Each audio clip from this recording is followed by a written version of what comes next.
Alright, so this video is going to be over Philip K. Dick's and Ray Nelson's The Ganymede Takeover, which is a sci-fi novel that came out in 1967. So I'm going to get into a plot summary. Earth has been taken over by a race of sentient worms from Ganymede. Ganymede is Jupiter's biggest moon, if you didn't know that. The name is taken from Greek mythology. The aliens from Ganymede rule the Earth and are basically unopposed, except for a small group of black rebels led by Percy X. The rebels employ guerrilla warfare tactics from bases in the mountains of Tennessee. These rebels are depicted as the last holdouts and the only opposition to the alien government. The opening of the book concerns a woman named Joan arriving in Tennessee. She's greeted by the local mayor, Gus Swensberg, a pompous and overconfident man who continuously attempts to increase his own power throughout the book. The mayor is portrayed as a mix of a buffoon and a wizened opportunist. So Joan journeys to join Percy X's rebels. It is revealed that Percy X and Joan were romantically involved in the past, back in college. Joan's motives for joining Percy X are impure, though, as she is an agent of the Ganymede government meant to help the aliens triangulate where Percy X is located. Percy X susses this out quite quickly, as he is one of a small number of humans who possess psychic abilities. Percy X and Joan are taken prisoner. Percy X is offered a leadership role in the alien government. He's offered to be the leader of Tennessee. Percy X refuses, and him and Joan are flown to Norway, where they are put in prison under the control of Balkany, a chaotic genius who is ostensibly a psychologist, but who is really a polymath genius. Balkany forces Joan into a sensory deprivation chamber and manipulates her while she is inside the chamber. Joan emerges from the chamber as a Buddha-like entity, completely devoid of earthly attachments. Which I wish that would happen if I had gotten a sensory deprivation tank. The only worm we really get to know all that well is Meki. Meki is part of the controlled opposition aspect of the Ganymedian government. That means he is opposed to the Ganymedes' plan to fully exterminate all life on Earth. They want to exterminate all life on Earth. That's just easier than ruling humans, and they get more out of it. So Meki employs an oracle who's a psychic who warns him that the future is an all-consuming darkness. For Meki's troubles, he is put in charge of Tennessee. Meki neglects his political duties, instead entirely focusing on studying the works of Balkany. Balkany is a very prolific author. Meki becomes utterly obsessed with Balkany to the extent that he eventually chooses humanity over his own species. Joan and Percy X are freed from their jail in Norway, and they're replaced in jail by robots that look and act like them. These robots fake out even their creator, Balkany. So Balkany is the one who made these robots and who made the technology that the robots are based on. And Balkany takes a special interest in Joan's psyche and well-being. Percy X finds himself back in Tennessee and is reunited with his fellow rebels. A massive underground weapons cache is uncovered more than a mile underground. The cache contains an imagination weapon and a so-called hell weapon. Balkany figures out that Joan and Percy X are robots, and Balkany kills himself after finishing one last textual masterpiece.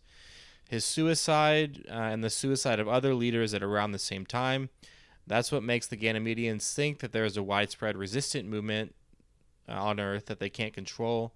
So that's why they plan on leaving Earth behind and returning home, and or just killing everyone on Earth, even even like animals and fish and stuff.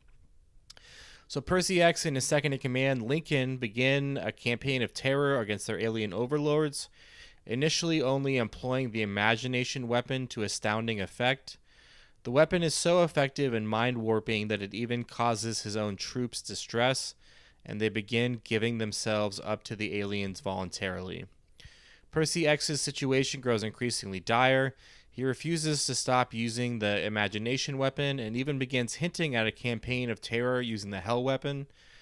The local mayor, Gus, eventually deals Percy X a major defeat through the use of robots that are impervious to Percy X's imagination weapon. Meki the alien forms a psychic connection with Percy X, and then Percy X uses the Hell weapon while Meki is psychically connected to the rest of his species as they are forming a group mind, and that kills all of the aliens. The Hell weapon causes aliens and humans alike to become completely disembodied and lost in an endless void. The alien servants return home now that their rulers are all dead, and Gus, the mayor, attempts to gain control of Earth through a live broadcast that everyone is watching. During the broadcast, his speech is sabotaged, and he's made to look like an idiot. There's a super large cast of characters in this book, so there's some stuff I've kind of skated over. It's basically too convoluted and too many characters for me to really go over every little thing. So now I'm going to go over the world of the book. The worms from Ganymede, they use their tongues instead of having hands. Everything that a human does with their hands, the worms are shown doing with their tongues, like pressing buttons, different things like that. Taxis and hotels and other inanimate objects have sentience and personalities and are capable of conversing with humans. There are video phones and other examples of future tech from the perspective of the 60s. Stuff like that is pretty typical for Philip K. Dick. The World Psychology Association is depicted in the book as a sort of deep state entity with super wide influence. At the end of the book, the World Psychology Association basically rules the world in the absence of the aliens as kind of like shadow rulers. Freud is referenced by Balkany and others quite a lot in the Ganymede Takeover. I found that part of the book kind of odd, as the book reminded me more of the teachings of Carl Jung than the teachings of Freud, but whatever. I think Dick addresses Freud's influence in other books too, but I'm blanking on which ones. The worms employ a panoply of alien races as servants and slaves. The hierarchy of their society kind of reminded me of the Covenant from the Halo series of video games, because there are multiple species of aliens organized into a caste-like system. There have been more than 2 world wars on the Earth, so there's 2 in our timeline, but there's at least a 3rd or a 4th or a 5th. And there was a global level government before the Ganymedians came to Earth. The Ganymedians organized Earth into, quote, bales, end quote, that are basically just the same as the old subdivisions. Like Tennessee is still Tennessee and Norway is still Norway. A very small amount of humans have psychic abilities in the book. I think this is related to human experimentation of some kind, perhaps related to how the aliens are capable of psychically linking themselves to one another. And the aliens form, as I've already said, a group mind when they're under duress or when they're under attack, and they can communicate with just their thoughts, so they are capable of telepathy. Alright, so now I'm going to go over my favorite quote from the book, which is a description of the effects of the imagination weapon. "Charge!" shouted General Robert E. Lee as he galloped into battle at the head of a troop of mounted Valkyrie.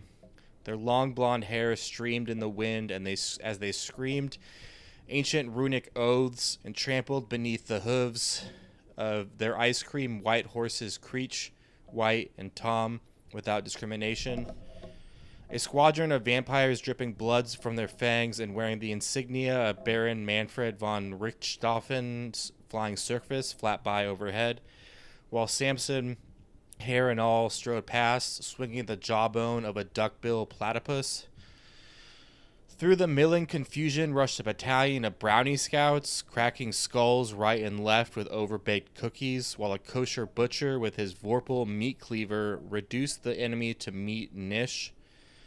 Red-ass baboons charged in behind him, pushing supermarket carts armed with 50 caliber machine guns. A rock and roll group headed by a young, long-haired trumpeter named Gabriel played the jerk, while a team of trained surgeons removed one appendix after another, throwing in an occasional lobotomy to avoid monotony. 4 squealing transvestites in silk evening gowns swung with deadly accuracy blue sequin purses filled with cement, while cavemen and pygmies hurled poisoned confetti. A Dayglow orange unicorn reached up with 7 soldiers impaled on his horn like so many unpaid bills, and a man-eating plant with an Oxford accent sucked dry one spinal column after another with a sound like a rude boy trying to suck up the last drop of a milkshake. Sadistic peacocks circulated among the wounded, tickling to death the unwary with their feathers.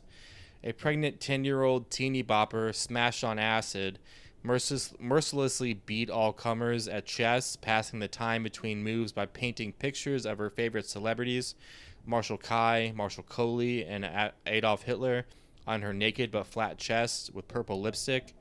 Little nude lesbians, no more than 1 inch high, scampered over the faces of the enemy, removing beards one hair at a time.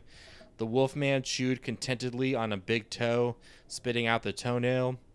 A brave band of lawnmowers and growling laundromat machines executed a brilliant flanking maneuver and attacked from the rear.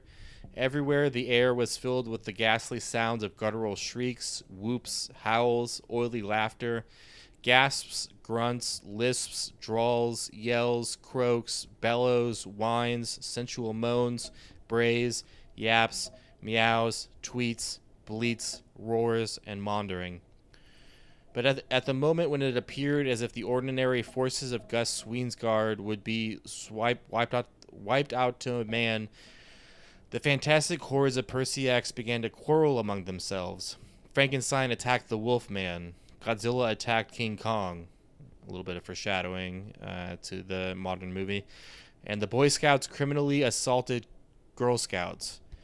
The saber-toothed tiger was blinded by the needles of shoemaking elves. A spikelet of meadow fescue, Festuca elator, was struck down by a cowardly blow from Bucky Bug. Anthers, pistols, pile, gloom, and all. Suddenly it became a free-for-all. Every apparition for himself. That's just a little example of what the imagination weapon does. It's a pretty hallucinatory, fun to visualize, fucked up montage. That's my favorite part of the book, probably. And that part of the book kind of showed Ray Nelson's influence a little bit more than the rest. So now I'm going to get into the review book of the book. I felt like the book was solid, but just solid, not spectacular. The beginning of the novel is rather pulpy and low stakes. It takes a while for the plot to really get interesting and inventive. The first 100 pages or so are basically Dick, pretty typical Philip K. Dick setup type stuff. I didn't see much of any Ray Nelson influence until around page 90. It's definitely soft sci-fi as opposed to hard sci-fi. I can't think of much scientific basis for really anything that happens in the book. Dick does occasionally use actual science, like in Ubik, which Stanislaw Lem goes over in his book MICROWORLDS, which I've been going over in my free time. There is some psychology in the book, as Balkany is portrayed as some type of scientific ubermensch who has fantastic ideas a million times a day. Psychology is a long-standing obsession of Philip K. Dick, so it's no surprise that there is so much emphasis on psychology in the book. There's a lot about Freud in the book, which I've already been over, but Jung and his work seem like a better fit and a bigger influence. The summary of the book makes it sound like just another sci-fi novel, to me at least, but the book was more original than the summary makes it seem, I would say. Dune does seem to have influenced this book. There are sentient worms that are super important to the plot of the book, and Percy X and his fellow revolutionaries have some Fremen qualities. You can tell the book is a late 60s type book. Characters smoke marijuana, and some of the futuristic weapons cause hellish and fantastical montages and visions that are perhaps similar to like hallucinogen trips and stuff. So the sensory deprivation tank is used to great effect in the novel. This is the earliest I've seen a sensory deprivation tank reference, so it could have been cutting edge technology at the time the book was released. I did have some nitpicks with the book. I felt like the fact that Percy X and Joan were romantic in the past should have been mentioned earlier in the book, and also should have been a bigger deal for the plot. The rules of the world are difficult to pin down. Everything preceding the first page feels a bit nebulous. The reasons behind some of the actions felt a bit arbitrary at times. I didn't really understand the reasons behind Meki turning traitor, or why the worm was so obsessed with Balkany. I was also unsure why the Tennessee governor was so sure he would be able to become a planetary level ruler during the last chapter. It is also unclear who was messing with the governor during the TV broadcast that ends the book. The setting of the book is mostly Tennessee, and it would be interesting to find out if either author really had much experience with Tennessee or had any personal connections to Tennessee. The book does get better and better the deeper into it you go. The descriptions of the effect of the Hell Weapon and the Imagination Weapon were top shelf, truly inventive and amazing, hallucinatory and trippy, and really fun to read. The book does have some similarities with other Philip K. Dick books, like The Three Stigmata, Palmer Eldritch, and Flow My Tears, the policeman said. I read the book all in one day, which is fairly easy to do. It was easy to read and it went by pretty quickly. I give the book a B plus / an A minus. So yeah, I mean, it's definitely worth checking out, especially if you're a fan of Philip K. Dick. And I can't imagine too many of my listeners are super familiar with Ray Nelson, but I recently figured out who Ray Nelson is through the Again Dangerous Visions anthology, which I'm going to be doing a video over in the next week or two. And I really enjoyed the book. I've been getting more into Ray Nelson lately, kind of trying to find his standalone stuff. And he did write the book that They Live, the John Carpenter movie, is based on. So yeah, if you could like and subscribe, I'd appreciate it. I appreciate you listening and watching. But yeah, like and subscribe. Thanks.